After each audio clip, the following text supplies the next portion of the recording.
अस्सलाम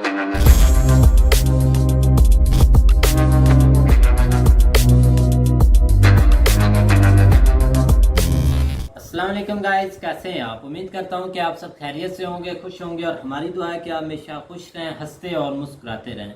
मेरा नाम है रहमान अनवर और मैं हूं मोहम्मद सफीर और मैं हूं ज़फर इकबाल। और आज का जो वीडियो है इसका टाइटल है Indian Muslim girl west Pakistani Muslim girl who is the best. तो वीडियो भी काफ़ी अच्छी होने वाली है, तो देखते हैं। सबसे पहले अगर वीडियो पसंद आए तो लाइक सब्सक्राइब ज़रूर कीजिएगा और कमेंट में अपनी राय के साथ ज़रूर कीजिएगा। तो चलो वीडियो करते हैं शुरू। अच्छा साइमा, ये बताइएगा कि आपको वहाँ पे वोटिंग का हक दिया जाता है आम शहरी की तरह? तो साइमा, आप वहाँ की जो गवर्नमेंट है, नरेंद्र मोदी जी की गवर्नमेंट है, उससे मुतमईन हैं?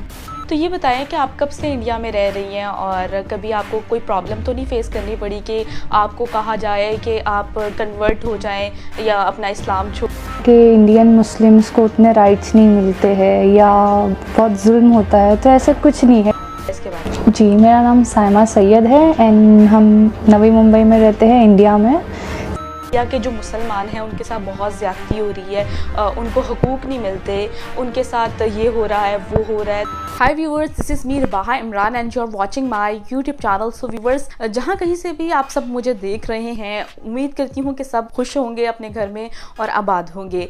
आज जो मेरे प्रोग्राम का जो टॉपिक है और जो आज मेरे साथ गेस्ट मौजूद हैं, उनका बताने से पहले तो मैं आप सबसे डिस्कस कुछ करना चाहती हूँ। साल हो गया है, साल से ज़्यादा ही बल्कि हो गया है कि मैंने यूट्यूब चैनल बनाया और उस पर मैं बहुत देर से वर्किंग कर रही हूँ और डेली बेसिस पे मुझे मुख्तलिफ लोगों से मिलने का मौका मिलता है और उनके जो माइंडसेट हैं और उनके जो पॉइंट ऑफ व्यू वो बताते हैं वो भी मैं आप तक पहुँचाती रहती हूँ। साल हो गया, एक ही माइंडसेट सुन रही हूँ कि इंडिया में मुसलमानों के साथ बहुत ज़्यादती हो रही है, ये हो रहा है तो वो हो रहा है, इस तरह की स्टेटमेंट्स आती हैं। इसको मद्देनज़र रखते हुए आज जो मैंने गेस्ट अरेंज किया और वो एक इंडियन मुस्लिम लड़की है, एक आम शहरी है, उनसे आज हम गुफ्तगू करेंगे और जानेंगे कि आखिर हकीकत है क्या है, क्या मुसलमानों के साथ वाकई इंडिया में ज़्यादती हो रही है या नहीं। और उनसे जो गुफ्तगू करेंगे वो ये करेंगे कि इंडिया में मुसलमानों को क्या राइट्स हासिल हैं।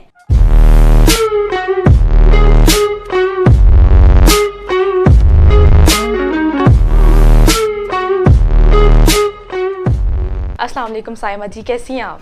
वालेकुम अस्सलाम, हम अल्हम्दुलिल्लाह अच्छे। आप कैसे हैं? मैं बिल्कुल ठीक ठाक हूँ।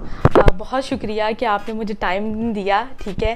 और जो प्रोग्राम करने का मोटिव था वो यही था कि मैं पब्लिक रिएक्शन शोज़ करती हूँ, उसमें बहुत से लोग मुझे ये कहते हैं कि इंडिया के जो मुसलमान हैं उनके साथ बहुत ज़्यादती हो रही है, बहुत ज़्यादा ज़्यादती हो रही है आज की डेट में। तो सबसे पहले तो मतलब शुक्रिया ही है आपसे कि आपने मुझे वक्त दिया। मुझे ये बताएं कि आप मुसलमान हैं, इंडिया में रहती हैं, क्या करती हैं और क्या एज है आपकी और कहाँ जॉब करती हैं, क्या स्टडीज़ हैं, तो बताइएगा इसके बारे में। जी, मेरा नाम साइमा सैयद है एंड हम नवी मुंबई में रहते हैं, इंडिया में। इसमें जाके यहाँ पे हम 15th किए हैं, ग्रेजुएट है हम एंड हम जॉब करते हैं बैंक में हम जॉब करते हैं। अच्छा साइमा, बहुत से पब्लिक रिएक्शन शोज़ भी मैं करती हूँ और मतलब बहुत ज़्यादा मतलब मेरे एक्सपीरियंसेस रहते हैं, बहुत से एनालिसिस, मतलब मुझे बहुत से लोगों को मिलने को मौका मिलता है। तो उनके जो मतलब माइंडसेट हैं कि इंडिया के जो मुसलमान हैं उनके साथ बहुत ज़्यादती हो रही है, उनको हकूक़ नहीं मिलते, उनके साथ ये हो रहा है, वो हो रहा है। तो आप ये बताइएगा कि आप कब से इंडिया में रह रही हैं और आपके मतलब जो पेरेंट्स हैं वो आपके साथ रह रहे हैं और क्या आपको मुश्किलात का सामना करना पड़ रहा है और मतलब किस तरह के सोसाइटी में आप रह रही हैं, ज़रा गाइड करिएगा। जैसे कि बहुत सारे लोगों का मानना है कि इंडियन मुस्लिम्स को उतने राइट्स नहीं मिलते हैं या बहुत जुल्म होता है। तो ऐसा कुछ नहीं है, ये सब माइंड सेट होते हैं लोगों के, जो कि ऐसा कुछ नहीं है। यहाँ पे सब ओपन माइंडेड होते हैं, जो कहीं पे भी लोग मीन्स आते जाते, किसी को भी कोई यहाँ पे जैसे कि कोई रोक टोक नहीं है, कुछ नहीं है, तुम जा सकते हो। खाली हाँ, घर में पेरेंट्स की परमिशन से जाना चाहिए और कुछ नहीं, रोक टोक तो कुछ नहीं है। बाकी जुल्म वगैरह सब माइंडसेट होते हैं लोगों के।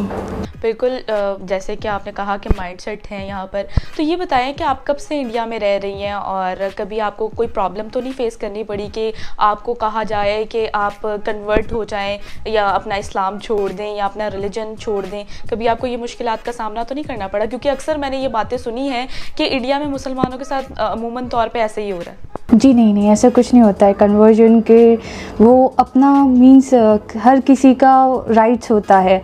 तो अगर फॉर एग्ज़ाम्पल अगर किसी ने किसी से शादी की है नॉन मुस्लिम से, या कोई नॉन मुस्लिम ने मुस्लिम से शादी की है, तो उनके ऊपर भी कोई फोर्स नहीं है। जैसे तुमको अगर होना है तो तुम हो सकते हो, अदरवाइज़ जैसे कि अगर आपने बहुत सारे टेलीविज़न एक्टर्स वगैरह के बारे में भी सुने होंगे, फॉर एग्ज़ाम्पल शाहरुख खान है, तो उनकी जैसे कि वाइफ है गौरी, अभी वो अपना हिंदू कल्चर यूज़ करते हैं, हिंदू कल्चर से पले बड़े हैं, वो अपना कल्चर फॉलो करते हैं और वो अपना कल्चर। तो जैसे कि यहाँ पे नॉर्मल लोग भी अभी अगर कोई नॉन मुस्लिम ने शादी भी की है कोई मुस्लिम से, तो ऐसे उनके ऊपर फोर्स नहीं है, कोई नहीं है, प्रेशर नहीं है कि तुम अपना फॉलो कर सकते हो। बट इस्लाम भी इम्पॉर्टेंट है, तो ऐसे कोई प्रेशर वगैरह नहीं है। बिल्कुल, मेरे नज़दीक तो जो रिलीजन है वो आपका पर्सनल मैटर होता है। अच्छा, ये बताइएगा कि आप इंडिया में कब से रह रही हैं? बॉर्न एंड बॉटअप मीन्स पैदाइशी मेरी इंडिया में ही है, तो मैं बचपन से ही मीन्स 28 साल अभी हो गए हैं, तो हम इंडिया में ही रहते हैं। ये बताइएगा कि आपके पेरेंट्स भी यहाँ पे मतलब इंडिया से ही हैं, और ये बताइएगा कि आपको कोई पाकिस्तान में रहता है और उनसे आपके कैसे रिलेशंस हैं, तो ये बताइएगा। जी, इंडिया में हमारे पेरेंट्स इंडिया से ही हैं, बट हमारे रिलेटिव्स पाकिस्तान में भी रहते हैं, तो उनसे हमारी बातचीत होते रहती है, खैर खैरियत सब पूछा करते हैं। ईद में कॉल्स वगैरह हमारी चालू ही रहती है। अच्छा, सही। तो कभी इत्तेफाक हुआ है आपको पाकिस्तान आने का? मौका मिलेगा तो ज़रूर आ जाएंगे। सही हो गया, यानी कि आप आना चाहती हैं पाकिस्तान? श्योर, अभी मौका मिलेंगे तो हम आ जाएंगे। अच्छा, क्या पाकिस्तान के बारे में आपकी परसेप्शन है, बीइंग अ इंडियन और मुस्लिम हैं आप, तो क्या आप इस बारे में क्या सोचती हैं कि पाकिस्तानी लोग जो हैं वो कैसे होते हैं और पाकिस्तान जो है वो कैसा मुल्क है? हर एक इंसान का अलग अलग सोच रहती है, तो मेरा मानना है कि जैसे हर लोग रहते हैं इंडिया में जैसे है, वैसे पाकिस्तानियों पे भी रहते हैं। तो कोई ऐसे मीन्स कुछ ऐसे माइंडसेट तो ऐसा कुछ नहीं है, हेट वगैरह कुछ नहीं है। अच्छा, आप इंडिया में रह रही हैं, पाकिस्तान में एक चीज़ बहुत ज़्यादा कॉमन है कि कश्मीरियों पे बहुत ज़्यादा जुल्म हो रहा है, कश्मीर पे ये हो रहा है, कश्मीर पे वो हो रहा है। आप इंडिया में रह रही हैं, क्या माजरा है और आपको क्या लगता है कि वाकई ही कश्मीरियों पे जुल्म हो रहे हैं और मुसलमान यहाँ पे ये कॉन्सेप्ट है कि मुसलमानों पे बहुत ज़्यादा जुल्म ढाए जा रहे हैं कश्मीर में? तो आप मुझे बताइएगा कि आप इंडिया में रहती हैं, इसमें कितनी सच्चाई है और क्या कहेंगी आप? इंडिया जैसे कि अभी कश्मीर की बात कर रहे हैं आप, तो कश्मीर में जैसे कि वॉर्स वगैरह होते हैं, तो मेरा मानना है तो जैसे कि इंसान को तो झगड़ा करने की कोई ज़रूरत नहीं पड़ती है, सब लोग अपने अपने इसमें मुतालिक रहते हैं। तो जैसे कि वॉर्स वगैरह की बात है, झगड़ों की बात है, तो वो तो आमतौर पे पॉलिटिशियंस रहते हैं जो कि झगड़ा उन्हीं के वजह से होता है, मेरा मानना ऐसा है। बिकॉज कोई भी इंसान नहीं चाहेगा कि हमारे मुल्क में झगड़ा हो या कुछ फसाद हो, हर एक को पीस ऑफ माइंड चाहिए रहता है। बिल्कुल, पीस ऑफ माइंड चाहिए। ऑब्वियसली आप रह रहे हो, अगर मैं यहाँ लाहौर में रह रही हूँ तो मुझे तहफ़्फ़ुज़ हासिल है, तो मैं यहाँ पर रह रही हूँ, और अगर मुझे कोई प्रॉब्लम फेस होगी तो मैं मतलब छोड़ के चली जाऊँगी, क्योंकि आपका हक़ है यहाँ पर, मतलब लाइक एक वो कहते हैं ना, हर इंसान को ज़िंदा रहने का हक़ हासिल है और उसके हकूक़ ये है कि कोई उसको मतलब उसकी मर्ज़ी के बगैर कुछ नहीं कर सकता। तो ये बताइएगा कि मुसलमानों पर कहा जाता है कश्मीर पे जुल्म हो रहे हैं, तो ऐसा तो कुछ नहीं है कि ऐसा है? क्या आपका क्या परसेप्शन है, आप वहाँ पर रहती हैं तो आपका क्या पॉइंट ऑफ व्यू है इस हवाले से? ऐसा तो कुछ नहीं है, बिकॉज़ अभी फ्रॉम हम जहाँ पे रहते हैं इन कश्मीर, वो तो काफ़ी दूर है, तो जी। यानी कि आप ये कह रही हैं कि वहाँ पर मुसलमानों के साथ जुल्म नहीं हो रहा? जुल्म नहीं हो रहा है मीन्स जुल्म हो रहे हैं, बट वो किसी और रीज़न से, जैसे कि कन्वर्जन होना या किसी मुस्लिम के ऊपर दबाव डालना, ऐसे तो कुछ नहीं होता है, बट वो किसी और चीज़ की तरफ से जुल्म हो रहे हैं। जैसे कि वॉर्स होते हैं तो जैसे कि झगड़े बॉर्डर पे होते हैं, जो मेन चीज़ बॉर्डर होती है वहाँ पे वॉर्स होते हैं आम तौर पे, तो उसके कारण जो है लोगों को तकलीफ़ होती है। अदरवाइज़ अगर बॉर्डर से दूर अगर आप रहते हैं तो ऐसे कुछ झगड़े फसाद तो होते ही नहीं हैं आम तौर पे, एंड होते भी है तो वो पॉलिटिक्स की वजह से होते हैं, अदरवाइज़ कोई झगड़े फसाद नहीं है। तो आप क्या कहना चाहेंगी कि अगर आपको पाकिस्तान आने का मौका मिलेगा तो आप आएंगी, और आएंगी तो कौन सी जगह सबसे पहले जाना? पहले तो हमें आना है, एंड जो कि मेन चीज़ कश्मीर जो है वो पाकिस्तान एंड हिंदुस्तान के बीच में ही है, तो ऑब्वियसली अगर मुझे मैं आना चाहूँगी तो मैं कश्मीर पहले आऊँगी, देन मुझे अमृतसर, लाहौर वो सब चीज़ देखने के लिए बहुत। सही हो गया। आप जब भी लाहौर आएँ तो आपने मुझसे ज़रूर कांटेक्ट करना है, ताकि मैं आपको पूरा लाहौर दिखा सकूं कि हमारा लाहौर जो है वो बहुत खूबसूरत है। जी ज़रूर। अच्छा, ये बताइएगा कि आप बैंक में जॉब करती हैं, कभी आपको कोई मुश्किल का सामना तो नहीं करना पड़ा? और ये बताइएगा। जी नहीं, कभी कोई मुश्किल का सामना नहीं। अच्छा, यहाँ पर एक और बात भी बड़ी कॉमन है साइमा, कि इंडिया में मस्जिद वगैरह तोड़ी जाती है। आप इस हवाले से क्या कहेंगी कि इसमें कितनी सच्चाई और कितना झूठ है? मस्जिद वगैरह देखिए, अब अभी जैसे कि अभी बीच में एक रिसेंटली ही केस आया था कि मस्जिद में समथिंग शिवलिंग का कुछ मिला है, तो वो जैसे कि इतने सालों से था, एंड वो मुस्लिम एंड हिंदू में कुछ भी नहीं था। इतने सालों से वो मस्जिद थी, इतने सालों से वो कुआं था, इतने सालों से सब चीज़ वैसी ही थी, लेकिन किसी ने कुछ चीज़ जो है मीन्स हाईलाइट नहीं की थी, और अभी रिसेंटली ही किसी पॉलिटिक्स के वजह से वो चीज़ हाईलाइट होती है कि नहीं मस्जिद के अंदर शिवलिंग होता है, या उसके वजह से वो तोड़ी जाती है। बाबरी मस्जिद है, जैसे कि बहुत सारी मस्जिदें हैं, तो हर एक मस्जिद जो बनी थी तो आमतौर पे वो मस्जिद बनाई गई थी पहले ज़माने से, तो अभी इसका लिंक होना आमतौर पे आज के लोगों का जो माइंडसेट होता है वो, जैसे कि अगर एक बोलते ना शांति सुकून की ज़िंदगी भरी अगर कोई जी रहा है, तो कहते हैं ना को किसी को देखा नहीं जाता, तो उसमें कुछ ना कुछ रहता ही है कि नहीं हमें कुछ ना कुछ करना है और उसके ज़रिए झगड़े फैलाना ही है। तो अगर हिंदू मुस्लिम साथ में रहते भी है भाई भाई बन के, तो भी ऐसा किसी को लगता है कि नहीं ये गलत हो रहा है, इनकी दोस्ती तोड़नी चाहिए, तो इस वजह से वो झगड़े आमतौर पे इसी वजह से होते हैं कि नहीं किसी में दरार डालनी चाहिए, तो इस वजह से वो झगड़े होते हैं, अदरवाइज़ कोई झगड़े नहीं होते हैं। तो ये बाबरी मस्जिद वाला क्या वाक़या है? यहाँ पर बड़ी लोग बातें करते हैं कि इंडिया में मस्जिदों को तोड़ दिया है, ये हो गया वो हो गया, तो बाबरी मस्जिद वाला क्या वाक़या है आखिर?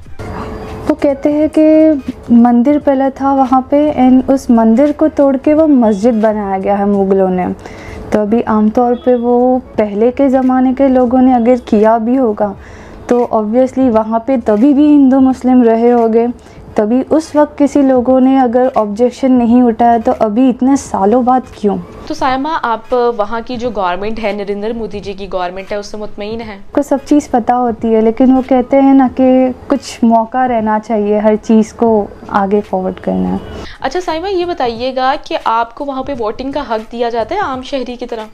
जी, हमारे सबको वोटिंग का हक होता है। अच्छा साइमा, ये बताइएगा कि मुसलमान इंडियन हैं आप, तो ये बताइएगा बीइंग अ मुसलमान इंडियन, मुस्लिम इंडियन, तो इंडिया की जो गवर्नमेंट है, नरेंद्र मोदी जी की गवर्नमेंट है, और उनकी जो आरएसएस की आइडियोलॉजी है, उस हवाले से आप क्या कहेंगी? जैसे कि मैं बैंक में जॉब करती हूँ, तो मुझे तो यहाँ पे सारे सब हुकूक है, मीन सब अलाउंस है, यहाँ पे कुछ तकलीफ़ नहीं है। एंड रही बात डेवलपमेंट की, तो ऑलरेडी मींस बहुत सारी चीज़ें डेवलप्ड हो चुकी है। आप ये कहना चाह रही हैं कि आप वहाँ पर इंडिया में रहकर सेव हैं बीइंग अ मुस्लिम? जी बिल्कुल सेफ। अच्छा, आपको क्या लगता है कि इंडियन मुस्लिम और पाकिस्तानी मुस्लिम में क्या फ़र्क है? इंडियन मुस्लिम एंड पाकिस्तानी मुस्लिम में हमारे ख्याल से तो कोई फ़र्क तो नहीं है, कोई फ़र्क नहीं है। जहाँ पे यहाँ पे हम जैसे कि रहते हैं, रहन सहन हमारा, एंड पाकिस्तानी में उनका रहन सहन, और कुछ नहीं, बाकी कोई फ़र्क नहीं। अच्छा, जब मुस्लिम जैसे त्यौहार आते हैं, छोटी ईद आती है, बड़ी ईद आती है, तो आपको क्या लगता है कि हिंदू जो कम्युनिटी है वो आपके साथ सेलिब्रेट करती है, और जब उनके जो त्यौहार आते हैं आप उनके साथ सेलिब्रेट करते हैं? जी, जैसे कि हम जहाँ पे रहते हैं वहाँ पे यहाँ पे हमारी बिल्डिंग में ही जैसे कि बहुत सारे मीन्स 2-3 घर हमारे जो है मुस्लिम के हैं, बाकी जो है नॉन मुस्लिम्स के हैं। तो हम सब एक साथ जैसे कि ईद के टाइम पे शीरखुरमा वगैरह बनाते हैं, तो हम उनको घर पे देते हैं ईद के टाइम पे। एंड जब उनकी दिवाली या कुछ होली होती है तो उनके घर में जो लड्डू वगैरह जो होते हैं वो हमारे घर पे आते हैं, तो हम सब मिलजुल के रहते हैं। अच्छा, माशाल्लाह, ये तो बड़ी अच्छी बात है। यानी कि आप वहाँ पर रह के खुश हैं और जॉब भी आपकी अच्छी चल रही है। एक यही होता है ना कि मतलब लड़की को वहाँ पर अपॉर्चुनिटीज़ मिलें और उसकी एजुकेशन कंप्लीट हो जाए। ये चीज़ें तो देख के मुझे बहुत खुशी हो रही है कि आप इंडिया में रह के बहुत अच्छे से अपनी ज़िंदगी गुजार रही हैं और आपकी फैमिली आपके साथ है और आप उनके साथ बड़ी खुशी से रह रही हैं।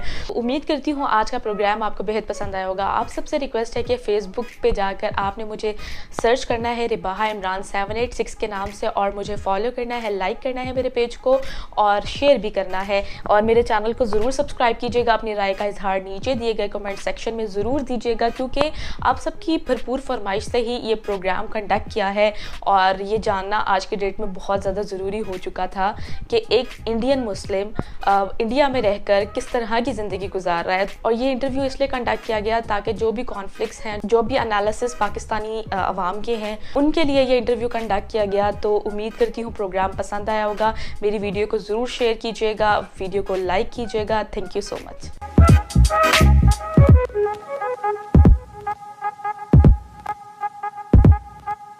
हाँ जी गाइस, तो जैसा कि आप वीडियो देख रहे थे तो वीडियो भी काफ़ी अच्छी थी और काफ़ी अच्छे सवाल जवाब थे।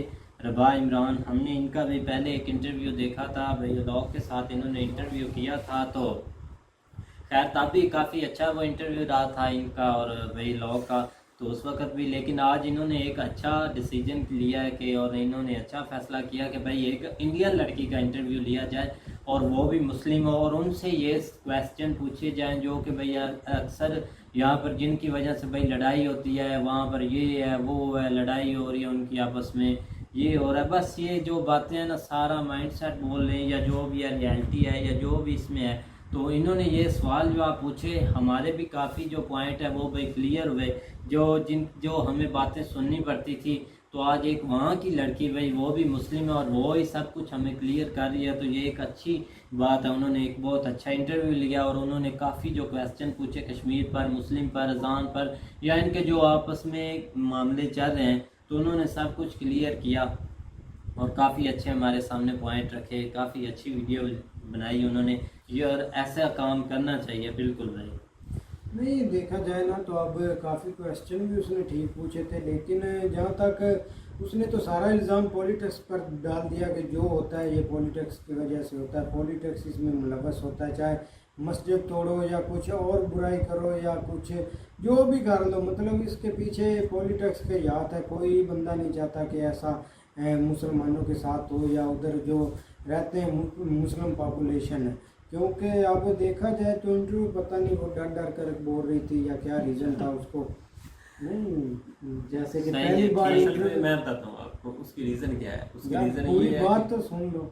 चलो बोले, मैं ये नहीं बोल रहा कि वो डांट रही थी या उसके ऊपर कोई बंदूक लेकर खड़ा हुआ है। पहली दफ़ा थी तो उसको मतलब कि इतनी जो हो रहा है वो शायद ना पता, क्योंकि जो एक रीज़न उठा था, अब बुरके वाला भी रीज़न उठा था, अब जो ये पीछे प्रॉफिट की इंसल्ट उसने की थी उसका रीज़न था, और उसके घर भी मुसलमानों के उन्होंने गिरा दिए। शायद इस चीज़ से वो वाकिफ़ ना हो या ऐसे मेंशन ना करना चाहती हो, ऐसे हो सकता है। ये नहीं बोल रहा कि वो डरी हुई है या ऐसा हो रहा है। असल में ठीक है, डरी हुई आप नहीं कह सकते। एक नॉर्मल एक बंदा कैमरे के सामने बैठता है ना, रूटीन वाइज अगर बैठता है तो उसका बोलने का स्टाइल थोड़ा सा डिफरेंट होता है। आप खुद ही देख लें, आप अपने पहले दिन की वीडियो निकाल के देख लें, जब आप कैमरे के सामने आकर बैठे थे तो उस वक्त आप किस तरह बोल रहे थे और आज किस तरह आप जो है ना वो फटाफट जो है ना वो खोद रहे हैं। तो इस तरह जो है ना वो थोड़ा चेंज। अब रिबा इमरान का क्या काम है, वो डेली बेस पे जो है ना वो लोगों के साथ जो है ना वो इंटरेक्शन में होती है, वो उनसे सवाल जवाब करती है, जो है ना उनके साथ डेली वीडियो बना। तो उसका बोलने का स्टाइल भी देख लें और उसका लड़की का देख लें, क्योंकि वो यूट्यूबर नहीं है, वो एक नॉर्मल है, वहाँ के रहने वाली जो है ना वो लड़की है। वो एक अलग बात है। आप उसने किस तरह उसके साथ कॉन्टैक्ट किया या उसके साथ बातचीत शुरू की, फिर उसको सामने कैमरे पे लेके आए। लेकिन इसमें वो थोड़ी अब नॉर्मल ज़रूर लग रही थी, लेकिन ये बात आप शुरू से देख लें। सबसे पहली बात यह है कि आप इस चीज़ को ऑब्ज़र्व करें कि वहाँ पे बोलने की कितनी आज़ादी है। एक जो है ना वो एक, चाहे आप मिनॉरिटीज़ से आपका तल्लुक़ मिनॉरिटीज़ कह लें या मुसलमान भी वहाँ पे हमसे ज़्यादा हैं पाकिस्तान की निस्बत, लेकिन फिर भी जो है ना उनको एक बोलने की आज़ादी है। आप किस तरह इसको आज़ादी कह सकते हैं कि वहाँ पे आए दिन जो है ना वो मुसलमान निकल रहे हैं और वो कहाँ तक जो है ना वो, यहाँ तक कि आप ये अंदाज़ा लगा रहे हैं कि वो गालियाँ तक जो है ना वो देते हैं। लेकिन खैर वो एक बैड वर्डिंग है, उसको हम इस्तेमाल नहीं करते कि उनको हर तरह की वहाँ पे आज़ादी है कि आप खुल के अपना एहतजाज कर सकते हैं, एहतजाज रिकॉर्ड करा सकते हैं, या आप अपने हक़ के लिए जो मर्ज़ी चाहे जो है ना वो हर तरह का हर ये नहीं आप कह सकते हर दफ़ा जो है ना वो गवर्नमेंट ही ठीक होती है। बाज़ दफ़ा गवर्नमेंट से भी गलतियाँ हो जाती हैं। जिस तरह आप पीछे देख लें वो किसानों वाला इशू था, उसमें बाद में इनको फील हुआ कि ये थोड़ा सा कुछ उसमें पॉइंट्स जो है ना वो सही नहीं, उन्होंने वो जो है ना वो रिवर्स कर दिए। तो ये बाज़ दफ़ा ये मसैल आ जाते हैं। तो उसने जो है ना वो बिल्कुल सही बात की, और उसने ये पॉइंट जो है ना जो हमारे इधर लोगों को नहीं पता वो यही है कि वहाँ पे पॉलिटिकल जो है ना वो इस तरह की इंस्टेबिलिटी जो है ना वो क्रिएट की जाती है। आप जो है ना वो जिस तरह आप पीछे देख लें, सबसे आम वाक़या जो हुआ था ना वो ये बुरके वाला हुआ था, जो नकाब वाला वाक़या हुआ था, उसमें कितना जो है ना वो एक पॉलिटिकल रंग दिया गया था इलेक्शन के नज़दीक। अवैसी साहब जो है ना वो किस तरह उसमें कूदे थे, या बाकी जो है ना वो पॉलिटिशियन जो है ना, और उस वक्त हम तो दाद देने बनते हैं। हर दफ़ा जो है ना हमें एक बंदा वहाँ पे नज़र आता है न्यूट्रल तौर पे, जो इनको समझा रहा होता है कि आप भी गलत हैं, वो है सैयद रिजवान साहब।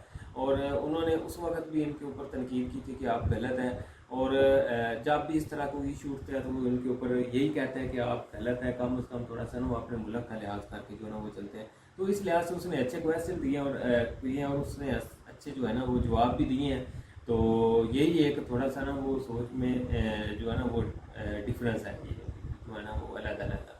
बिल्कुल भाई, तो उम्मीद करते हैं कि गाइस आपको वीडियो पसंद आएगी। अगर पसंद आए तो लाइक सब्सक्राइब ज़रूर कीजिएगा और कमेंट में अपनी राय का इज़हार ज़रूर कीजिएगा। अल्लाह।